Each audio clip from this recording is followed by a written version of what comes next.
From the world of politics to the world of business, this is Balance of Power with David Weston.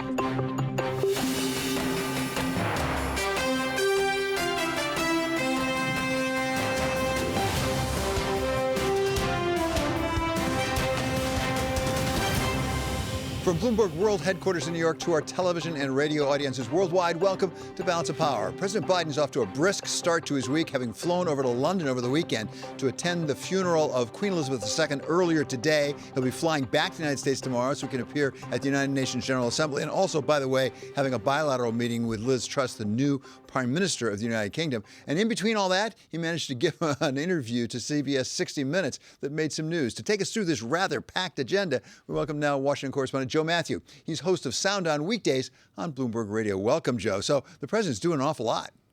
Yeah, the trip to London was a quick one, David. The president, to your point, First Lady are already on their way home just in time to pack up for a trip to New York tomorrow. The president will hold a fundraiser tomorrow and then address the United Nations General Assembly on Wednesday. He will deliver that speech, David, against the backdrop of the war in Ukraine and rising tensions between the U.S. and China, which may have reached a new level after President Biden's remarks to 60 Minutes about Taiwan, answering a direct question on whether the U.S. military would help defend the island if attacked by China. He answered with an unequivocal yes, adding, if in fact there was an unprecedented attack. And of course, this is not the first time he has said this. He has done so at least 4 times by our count at Bloomberg, and CBS News is now reporting that after the interview, the White House did reach out to clarify no change in America's one China policy. We should note that President Biden also said the U.S. is not encouraging Taiwan's independence, but a spokesperson for China's foreign ministry says failure to understand the highly sensitive nature of the Taiwan question could further damage U.S.-China relations. Now, these comments will surely be in the air at the UN later this week, and of course, the economy will be too. I probably don't need to remind you as well, David, that President Biden will be speaking on Fed Day, if you can just add another layer here. And despite expectations for another interest rate hike, the president told 60 Minutes that we are turning the corner. I'm telling the American people that we're going to get control of inflation. We're in a position where for the last several months it hasn't spiked. And in the meantime, we created all these jobs and prices have gone up, but they've come down for energy. We still have a problem with COVID. We're still doing a lot of work on it. But the pandemic is over. I'm more optimistic than I've been in a long time. Later in the interview, the president said the pandemic was over and that he hopes the economy will find a soft landing as we get control of inflation. David? Well, as I say, that's an awful lot to cover for the president and for you, Joe Matthew. Thank you so much. That's Joe Matthew. You can catch him again this afternoon at 5 p.m. Eastern Time on Sound On Bloomberg Radio. And now we want to turn to an economist to get her appraisal about whether we are turning the corner on inflation. Betsy Stevenson is professor of public policy and economics at Michigan's Ford School. Professor Stevenson earlier served as chief economist in the Department of Labor under President Obama. So, Betsy, thank you so much for being back with us. Where, in your estimation, are we on inflation right now? Oh, I think inflation's kind of a hard question. So I'm going to give you the glass half empty answer and the glass half full answer. So the glass half empty answer is, the last read on inflation showed that inflation was spreading across the economy in a way that looks like inflation might have become a little bit more entrenched. Meaning it's just sort of getting a little bit more built in a way that's going to make it harder for the Fed to fight it through raising interest rates. And I think that's where people were worried. As we started to see inflation spreading from the areas in which we had seen, problems with supply chain issues, like in durable goods, towards things like more everyday supply of services. And we're seeing that price of services going up, which of course reflects the fact that workers need to be paid more because we've had more inflation. But that's where we start to get these kind of wage price spirals that worry people. So I do think that we definitely have work to do to bring inflation down, and it does look like it's become a bit more entrenched. That's the glass half empty. Now, the glass half full is the Fed has taken strong action to raise interest rates and bring down demand. It's been able to do that without causing widespread problems in labor markets. So the economy remains strong as the Fed is fighting inflation. And when we look at that estimate of what happened to inflation in August, we really hadn't had very much time since the Fed had raised interest rates 75 basis points in July. And I think that the Fed's actions, do take some time to percolate through, but they're clearly percolating through. And we're going to see the Fed raise rates again this week. And, we know that the Fed is on a path to bring us to higher interest rates, which I think we can be convinced will restore inflation back to the sort of level of 2% inflation that the Fed targets. The question will be, how long does it take to get there? And what kind of economic risks do we face on that journey? Well, and that's just what I'd like to ask you about. As you say, the FOMC is meeting. We're going to hear on Wednesday from them. It's pretty clear they're going to raise rates, probably 75 basis points. But when you say we have more work to be done, how much more work? Because that's the big question right now. People are talking about terminal rates 4%, 4.5%, even 5%. What do you think needs to be done to get inflation back in the 2% range? Well, I think this is one reason why people feel pretty confident that they're going to raise 75 basis points this week. Chairman Powell said 75 basis points is unusually large. And so maybe he wasn't going to do 75 basis points. Maybe, they want to try to slow the pace. But the reality is, even if they did only 50 basis points this week, they're going to do another 50 in November. So I think what they've learned looking at the data is let's move quickly. And that's why I think, we will see 75 basis points. I think the market's even pricing in, a pretty significant chance of 100 basis points. That's not answering your question about where will we ultimately get to. Right now, I think the Fed is aiming to get us to 4.5%. And I don't think we can judge whether that will be enough until we see what happens when we get there. I think that's a reasonable path to plan. I'm not ready to say we need a path to even higher rates, but I do think we need to get where we're going quickly. Betsy, your expertise particularly is in labor economics. So let me take the other side of it. Without regard to what the Fed will do, if they do go to 4.5% or even 5%, what is that likely to do to the employment situation? Right now, what we're seeing is just incredibly tight labor markets. There are more employers trying to hire people than there are people to hire.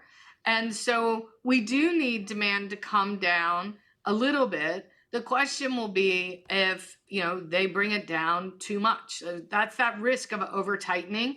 And, nobody wants to see workers laid off and businesses shut. The question is, how much does demand need to come down to convince people, that I better hang on to my money, I better not spend it? I think the biggest risk right now is consumer spending is nearly 70% of GDP. And with tight labor markets and a lot of support from the government getting through the pandemic, household balance sheets are still in a pretty strong place relative to other time periods. And that is keeping consumer spending up, which on the one hand is great. That's what's preventing us from going into a recession. On the other hand, what we need is to see demand come down in order to have inflation normalize. And therefore, that strong consumer demand coming out of strong household balance sheets is the thing we've got to bring down. Fighting inflation is all about somebody feeling the pinch so that they are willing so that demand goes down. And the problem is none of us really want to feel the pinch. Betsy, one last one, if I could. We last week had that big railroad worker settlement, at least tentative settlement, subject to ratification. I wonder what you made of that. Does that tell us something more broadly about where we're headed? Because even as wages have been going up, real wages have not because of the inflation. That's absolutely right that, if we look at real wages, particularly more recently, real wages have gone down. Now, if you step back, there are some workers whose real wages have gone up, and certainly nominal wages are up substantially. Employment is up, which means actually if we're looking at the bottom of the income distribution, earned income is up when you put together, even real earned income is up when you put together that increase in employment with the increase in nominal wages.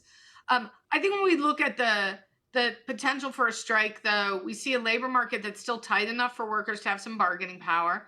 They're using that bargaining power. And look, at the end of the day, strike is a failure of negotiation. So I want to see them get to a negotiation settlement that allows them to continue to work. Because if we have a shutdown due to a strike, that's a reduction in supply that just makes fighting inflation even harder. And so I think it is important that people realize that workers do have bargaining power right now. Labor markets are tight, and that is going to mean making sure that we get some of the demands that workers have met in a way that they can come to agreement. And I think there's a proposal on the table. We're going to see how they vote on it, and hopefully we can avert this strike. Professor, thank you so much for being with us today. Really appreciate it. That's Professor Betsy Stevenson of the University of Michigan Ford School. Coming up, New York continues to contend with COVID-19 and now with monkeypox and with polio. We're going to talk with the former commissioner of the New York City Health Department. He's Dr. Dave Chokshi. This is Balance of Power on Bloomberg Television and on radio.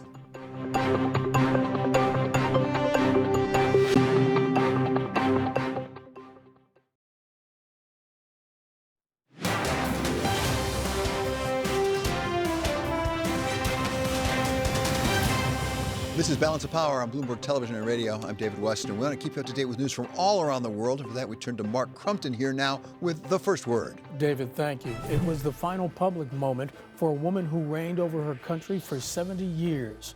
World leaders gathered in London for the funeral of Queen Elizabeth II today. Her coffin was transported by carriage from Parliament to Westminster Abbey for services. Over the past 4 days, hundreds of thousands waited in line for hours to pay their respects. A travel ban forbidding Russian tourists from entering Poland and 3 Baltic states took effect today. They are the main entry points into the European Union since Russia's invasion of Ukraine in February. Border authorities in Lithuania say they turned away 11 Russian citizens in the first 9 hours after the visa restrictions took effect. House and Senate leaders are running out of time to lock down the details of a bill to keep the U.S. government from shutting down at the end of the month. President Biden has asked for $50 billion in extra spending to be attached to the measure. There's bipartisan support for more than $18 billion in aid for Ukraine and emergency disaster funds. But lawmakers are at odds over nearly $27 billion in COVID and monkeypox spending. Traffic deaths in the United States have dropped for the first time in nearly 2 years. The National Highway Traffic Safety Administration, NHTSA, estimates nearly 10,600 people died in car crashes from April to June. That's a 4.9% decline from the previous year. Deaths on U.S. roads had been increasing since the third quarter of 2020. Global news 24 hours a day, on air and on Bloomberg Quick Take, powered by more than 2,700 journalists and analysts in over 120 countries. I'm Mark Crumpton. This is Bloomberg. Thank you so much, Mark. Well, public health officials have not had an easy time in the United States, and particularly in New York recently, obviously still contending with COVID-19 and as well as now monkeypox and indeed polio. We welcome now someone who has had to deal with all those issues, Dr. Dave Chokshi. He is New York Health Foundation Fellow. Dr. Chokshi, until recently, served as the commissioner of the New York City Department of Health. So thank you so much, Doctor, for being here. Let's start with something we heard just yesterday from President Biden in an interview on 60 Minutes, in which he said the pandemic is over. At the same time, I read that something like 400 Americans are dying every day, I believe, from COVID. Is it over? Well, I wish it were true, David, but it's not. You know, we've got tens of thousands of Americans who have died just in the last few months related to COVID-19, tens of thousands of infections a day. And beyond that toll, you know, there are a few reasons for us to continue to care about COVID-19 and why perhaps this isn't, you know, the right message to get out there.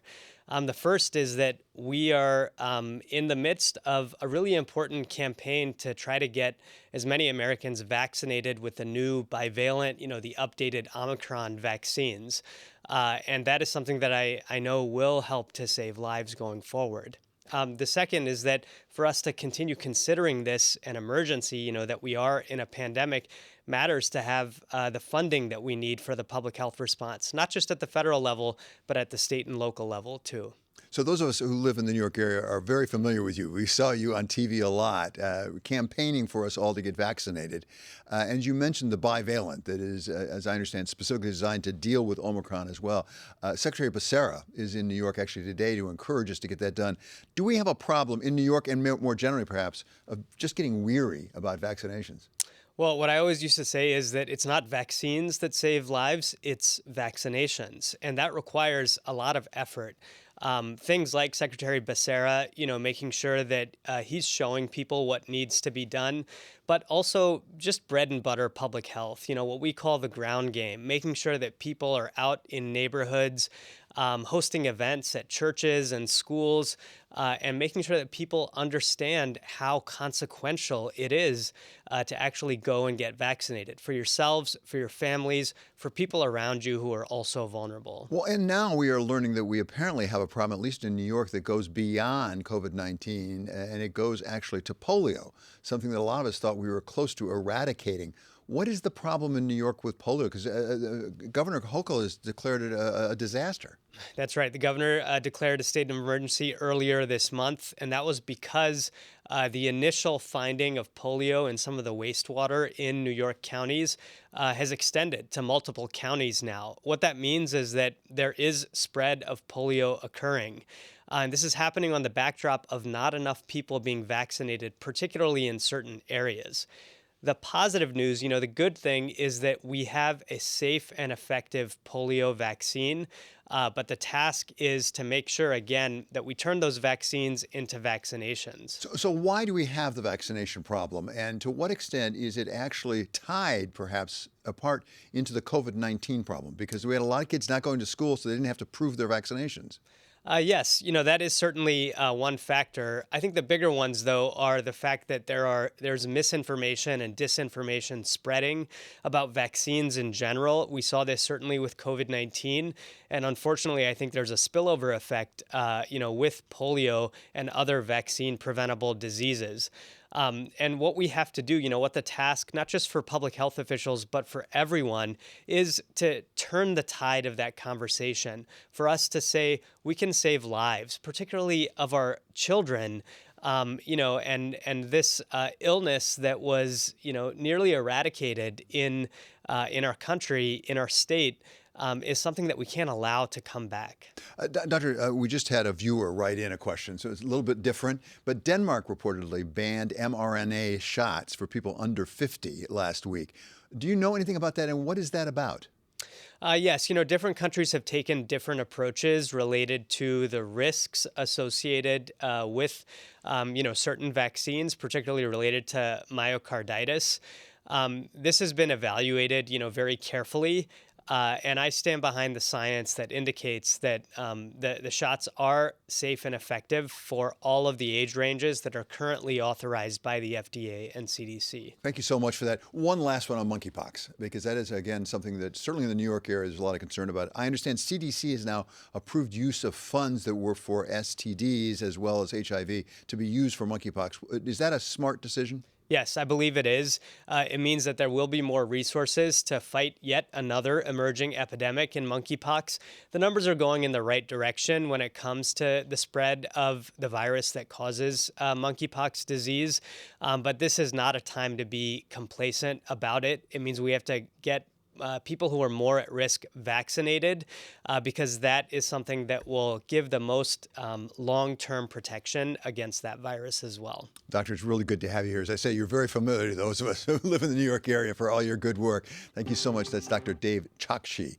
Still to come, we're going to talk with White House Chief Diversity and Inclusion Director Michael Leach. This is Balance of Power on Bloomberg Television and on radio.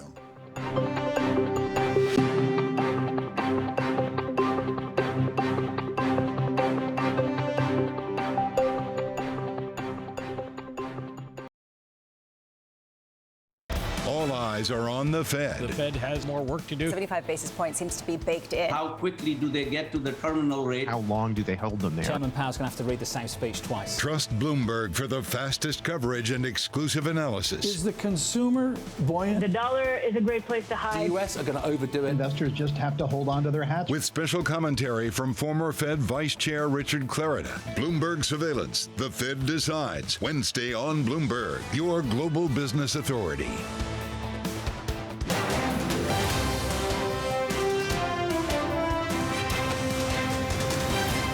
This is Balance of Power on Bloomberg Television and Radio. I'm David Weston. Well, the markets, like all the rest of us, are getting ready for the Fed later this week. And to take us through where we are, at least today, we welcome now Kriti Gupta. So, Kriti, where are we? Kind of in the middle of nowhere, I think is the way to put it here. Look, you're having a little bit of a hangover in the markets coming from this massive options expiry day on Friday when you did have that triple witching. So you have the major volume. And so that kind of hangover is what you're seeing in the stock market right now. The S&P 500 down 0.3%, slightly more pain in the NASDAQ, down almost 0.4% there. But I think the real action is in the bond market. Before we get to that, though, I want to throw out a statistic from our very own Cameron Crisis, our very own macro man here. Yeah. He wrote this morning, he said that last week, the options expiry marked the 9th options expiry of the year. It was the 8th week in which you had an options expiry that had a negative week, 8 out of 9. 6 out of those 8, the following week, you had a rally on your hands. So that's kind of what it feels like is perhaps the market pricing in here, especially going into the FOMC meeting. Traditionally, before the FOMC meetings, or decision, I should say, you have 2 days of a little bit of sell-off, and then people buy the actual news on the expectation. So the opposite of buy the rumor, sell the news. This is kind of sell the rumor, buy the news, if you will. So here's an unfair question. What are the markets trying to price in when it comes to the Fed? Are they trying to price in hikes because we know there are hikes coming, which I don't know how many, or are they trying to price in hikes with maybe a cut next year? They're pricing in 75 basis points on Wednesday. That's the no-brainer. They're also pricing in a little bit more hawkishness going into the next couple of meetings, into November and December. That's the game changer here, because the original estimate was 50 to 75 basis points in September, and then it would kind of taper off in November and December. That doesn't seem to be the case anymore. The market now pricing in, I think, 84 basis points, so 75 basically for September, potentially 100, and then another 75 going into November as well. That shift in hawkishness is what's driving the 2-year yield to almost 4%, David, pushing the dollar even higher. The feedback loop there is what's pressuring stocks, commodities, and the euro and cable. I was going to say, let's get to FX. What's going on with the dollar? Well, it's still rising, surprise, surprise, although it has kind of made a little bit of a round trip today. And I think this is really crucial because the no-brainer trade here is if you're betting on a more hawkish Federal Reserve and some sort of surprise on Wednesday, your bet should be on the dollar. But here's the bear case. It's such a crowded trade. Yeah. At what point does that trade break? And that's really where you start to see perhaps a bull case for the yen, which continues to weaken. A lot of people saying as it gets closer to that 150 mark, we're at 143 right now on dollar yen. That's when things are going to break, and then you're going to see it come back into the U.S. bond market, that shooting even higher. I read somebody say, whenever it gets to one side of the boat, you probably should go to the other side of the boat. Exactly. Thank you so much to Kriti Gupta. You can catch Kriti again at 1 p.m. Eastern Time on Bloomberg Markets, where she will be anchoring. Coming up, ensuring the Biden administration is diverse and exclusive with the man responsible, Michael Leach. This is Bloomberg.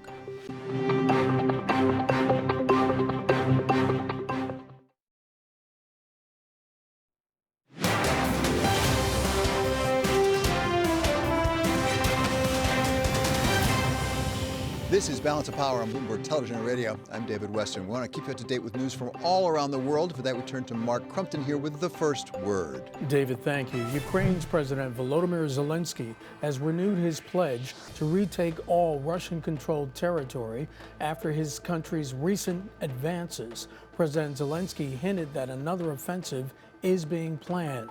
Ukraine claims that some Russian military units suffered loss rates of up to 90% in their retreat. In Pakistan, a court has ordered police to drop an investigation into a terrorism complaint against former leader Imran Khan. He was accused of threatening a judge and police officials during a rally last month. He'll still be investigated, but under less stringent sections of Pakistan's penal code. Khan also still faces several other court cases. He was removed from office in April through a no-confidence vote in Parliament. In Brazil, Luiz Inácio Lula da Silva is pulling further ahead of incumbent Jair Bolsonaro less than 2 weeks before the country's presidential election. The latest nationwide poll commissioned by investment bank PTG Pactual finds that the former president captured 44% of voter intention in the first round, up from 41% a week ago. Bolsonaro held steady at 35%. A candidate needs to win more than 50% of votes on October 2nd, or a runoff will be held. Jury selection begins today in the trial of one of former President Donald Trump's confidants. Colony Capital founder Tom Barrack has pleaded not guilty to trying to influence U.S. policy as an agent of the United Arab Emirates. Federal prosecutors have accused Barrack and his assistant of using their access to the most powerful members of the U.S. government to provide information and assistance to the UAE.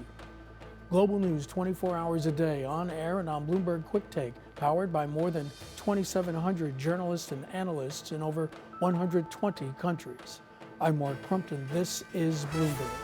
Thank you so much, Mark. It is time now for Bloomberg Equality, where we take a look at efforts to ensure diversity and inclusion in the workplace.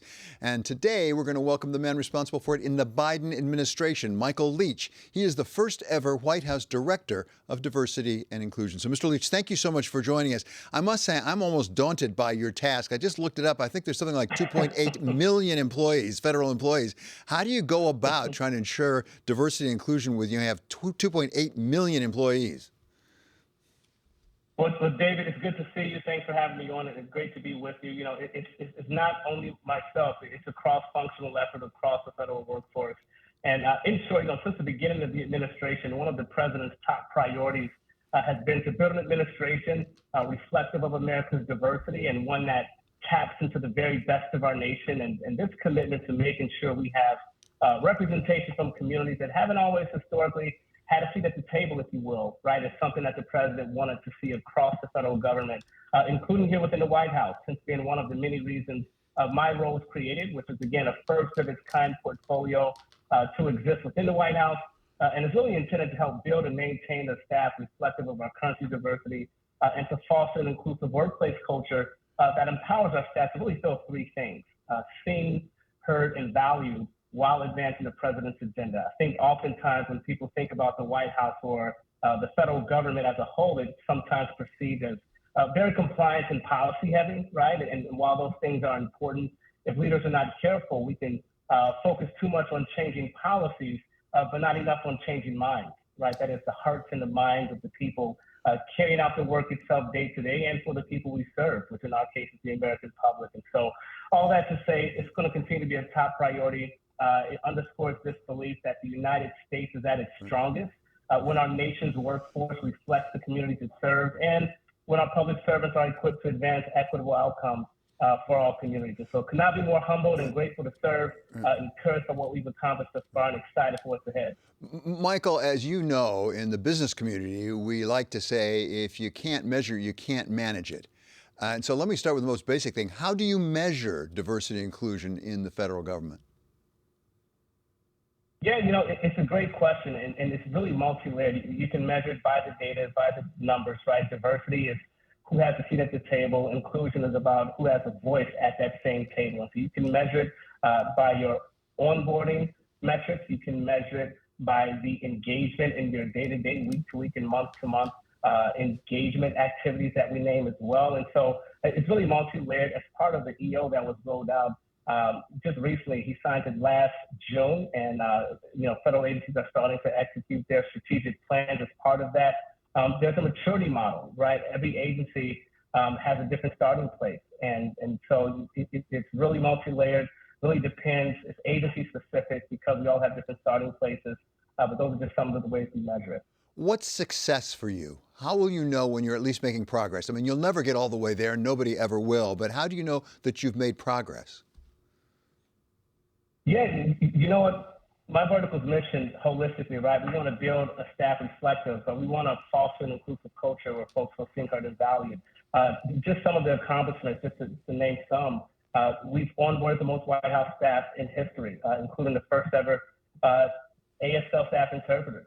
We've provided training. Success for us is absolutely make sure we have consistent hiring and best practices trainings offered to our hiring managers. Policy, making sure that we're broadening the candidate slate for every said open White House role, and learning and development. I'm a firm believer that you should never stop learning because life never stops teaching. And so success for us is really normalizing the conversation, making sure that leaders within the agency, but also within the White House, are more open and adept to how to support their teams and be successful in executing that. Michael, having tried to manage some of these issues in private business, I know that one of the challenges is typically, this is certainly true in the organization I ran, you do better on diversity at the lower levels of the organization. As you go up the org chart, it gets harder and harder. I've seen some statistics for the federal government that suggest you got the same issue in the administration. How do you address that? Yeah, it's a great question. I think, this work around diversity, equity, inclusion, and accessibility, it's the acronym we refer to as DEIA.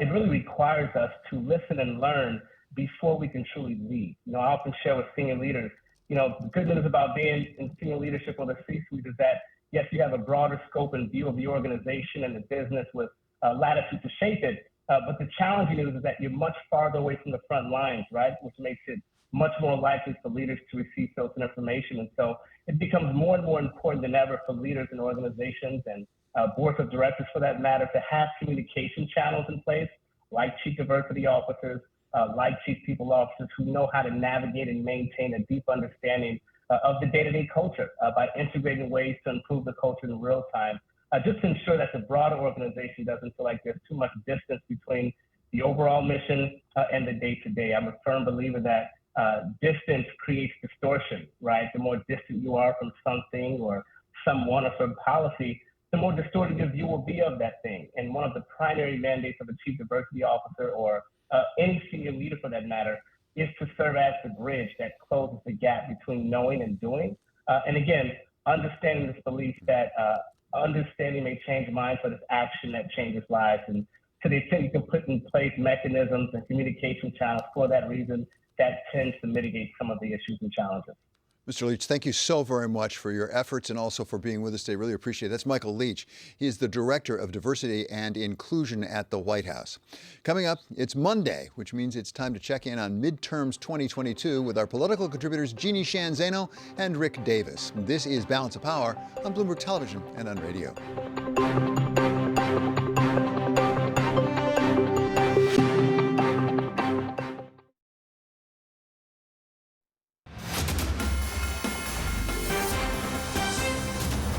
This is Balance of Power on Bloomberg Television and Radio. I'm David Weston. Every Monday, we take a look at midterms 2022. They're now coming up in just over 7 weeks from right now. And we welcome back today our political contributors, Rick Davis of Stone Court Capital and Jeannie Sheehan Zaino of Iona University. So, Jeannie, let me start with you. Mr. Baldock, candidate there, is running up there in New Hampshire. We thought we knew where he stood. He was an election denier. Maybe not so much. Not so much. How quick they turned David. It was about 12 to 24 hours after he got the Republican nomination. He said he talked to a few people. He did some research. Apparently, Joe Biden is president. And I think the Boston Globe's, headline summarized it all when they said, how dumb does he think voters are? And that's really where we are right now. I think, unfortunately, for Baldock, the New Hampshire primary is so late that the pivots that normally happen if you have a primary in May, he had to pivot very, very quickly after that. And very, very, very tough for Baldock to do that. He did it. And the question's going to be, do any voters believe that at this point, and does it have an impact? Well, and Rick, I think... Yeah, go ahead, please. I was just going to say to Jeannie, voters, how stupid are they? Well, consider this. The Democrats ran campaign commercials for Baldock to the tune of $3.5 million, and I guess convinced those voters that somehow he was a better candidate than the mainstream Republican. So I think the Democrats think that voters seem to be pretty stupid. Well, yeah, and I could say it was actually about, $53 million that Democrats spent for MAGA candidates in this election, effectively because they got, 22 governors, 19 Senate candidates, and 11 secretaries of states who are all election deniers, and they think that's going to help them win. I'm not going to say voters are stupid, but I am going to say once they start paying attention, they may figure this out. Well, that's good. And Balance of Power would not call voters stupid. I think that's a good starting point for covering the elections. At the same time, there are reports, certainly Axios over the weekends, that they think that maybe the momentum is shifting back to the Republicans, Rick. Yeah, I think that economic issues are going to prevail. They usually do. Is the economy stupid is something that we've all gone to live by. And the fact that last week was a really bad week for inflation numbers brought it right back to the front of everybody's mind. And so, again, this week we start talking about what the Fed's going to do on Wednesday and inflation levels, but also the ugly R word, not Republican, recession starts to come back into the campaign lexicon. But Jeannie, at the same time, if I watched the news over the weekend, it wasn't any R word, it was the I word of immigration, because there's an awful lot of coverage right now about how we are not dealing with the immigration problem, whether it's up in Martha's Vineyard or here in New York City or down in El Paso. Is that going to be an issue, do you think? It is. You know, as I'm watching this election, and to your and Rick's point, you know, it looks like we're seeing like two elections play out at the same time. And in November, at some point, they're going to collide early November. And so if this is about crime and immigration, and it's about inflation and the cost of living, Republicans have a strong position. But if it flips and it's about what's happening in Mar-a-Lago and Donald Trump and abortion and the Dobbs decision, then Democrats have the edge. And I would tell you, I was looking at these numbers. It's astonishing. In mid-August, $9 billion spent in ads on this midterm election. Wow. If you can imagine, those are astonishing numbers. And what that means is this is really a fight on the airwaves. It's a fight to get people's attention. If you can own that message and you can flip it one way or the other, your side's going to have an enormous edge in what happens in November. And I think it's the spending that we should be watching at this point. We're 50 days away from the election. Rick, you've run some of these campaigns, unlike me. You've actually done some of these things and won a fair number of them as well. Is it all about the pocketbook in the end? And as we talk about abortion, as we talk about immigration, does it always come back to the pocketbook? Well, it always depends on who you're really talking to. I mean, the base gets fired up in the Republican Party when you talk about immigration. So that's obviously a good thing to do when you're trying to turn out the vote. But at the end of the day, if you want to try to broaden your coalition and pick up especially suburban voters who have been a little bit more hesitant toward Republicans lately, then you got to talk about the bread and butter issues, you know, the economy, jobs, you know, things that are going on in their locales, including education, which has been one of the drivers ever since COVID started. So I think that it just depends upon whether you're running in a base district where you just got to turn out enough Republicans and you win, or you got to actually get other voters besides Republicans, and that's when you really got to focus in on the economic issues. But I would say the Republicans are having a little bit trouble with discipline. I mean, only a few weeks ago we were talking on this show about how, well, maybe we got to pivot away from immigration or pivot away from inflation because the economy looks like it's doing too well. Well, you got to stick to the plan. Well, and Jeannie, the problem with that in part is that economy can turn around even in 7 weeks. That's not that long a period of time, but goodness knows, even last week with those recession numbers, we felt like it turned. It did, and poor Joe Biden, he was having a celebration of his Inflation Reduction Act the same day we got those horrific numbers and the stock market crashed. And so, you know, the White House had to, you know, have James Taylor playing his guitar on the one hand, celebrating the act, and on the other hand, people were watching this split screen of the stock market going down. So it can change very, very quickly, and inflation is a huge, huge problem for this administration, and it will be for Democrats this fall. So when we come back, we're going to talk about poor Joe Biden. And according to Jeannie Sheehan Zaino, Rick Davis in SoCal Capital, and Jeannie Sheehan Zaino of Iona University will stay with us as we talk about President Biden. This is Bloomberg.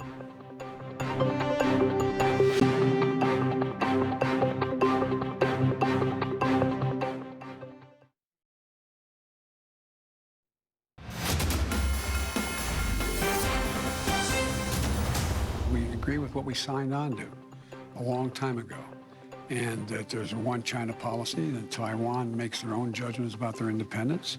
We are not moving, we're not encouraging their being independent. That's their decision. But would U.S. forces defend the island? Yes, if in fact there was an unprecedented attack. That was this is Balance of Power, and that was President Biden talking on CBS 60 Minutes last night. Still with us are Jeannie Sheehan Zaino and Rick Davis. So, Rick, give us a sense of this. How important is this China issue in these midterm elections? Is it just essential that we, forgive the expression, bash China some? Yeah, this is normally just a walkover issue that nobody pays much attention to. You know, the candidates usually are all consistent with supporting strategic ambiguity that no voter really understands, and so it's not a big issue. But now China's reacting very negatively to this, and it brings China right back to the forefront. Whether any voters are going to pick their member based on an issue related to China, whether it's trade or national defense, I'd be surprised. But it is good for some candidates who are good at foreign policy to brandish that image right now. But at the end of the day, I don't think voters are going to make their mind up based on this issue. At the same time, Jeannie, in that same interview on 60 Minutes, President Biden, at least I understood him to say, he's going to decide whether he's going to run again after the midterms. I thought before that he said he was going to run. You know, he did. And I think it was smart politics for the president not to muddy the waters, if you will, just 7 weeks before the election and talk about, especially given his age and given the questions about whether he should in fact run, even amongst Democrats, as we've heard on the trail. He is taking a step back and saying he will decide after the election. So I think that was smart politics, and I think he will continue to make that case because it is controversial, not just with independents and Republicans, but also with Democrats, whatever he decides to do. At the same time, Rick, go to the other side of it and former President Trump, because when there was that execution of a search warrant at his house, a lot of people fearlessly said he was going to declare right away. He's staying rather quiet on the question of whether he's running. Yeah, I think both these leaders are understanding that the cycle doesn't start till after November for them, right? And the last thing they really want to do is take attention away from the candidates who are on the ballot. And so Joe Biden, not surprisingly, takes a step back in the 60 Minutes interview. And Donald Trump, even in some interviews with Republican outlets, has been a little more cagey about when or if he was actually going to announce for president. I think most people believe that they're likely to both run. We'll wait and see, but at least they're smart enough, I think, at this stage not to become the issue in the midterms. Jeannie, it looks, at least, according to the polls, like President Biden might have a bit of momentum again. I think he's up to 45% approval, where he was actually last October, but he's reclawed his losses there. Can he keep this up? He's hoping so. You know, he had a really strong summer. If you had told me earlier this summer that he would have passed all the bills that got passed, from the Veterans Health Bill to the Inflation Reduction Act to gun control, bipartisan infrastructure, I was not optimistic. And so he was able to get those through and to sign them. And we've seen that reflected in his approval rating, which has, as you mentioned, inched up, although he's still underwater. You flip that, and Rick was just talking about Donald Trump. His favorabilities are double-digit negative, very, very bad. He's incredibly strong with his base, but he doesn't get much over about 32%, if you will. So, you know, for Joe Biden, the question is going to be, can he maintain this through November?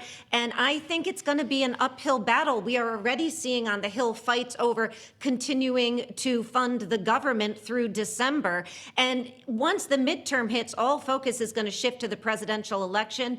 And of course, it's going to be hard if Republicans take one house or both for the president to get anything on his agenda done. So he probably has had his best policy days, if you will, behind him at this point.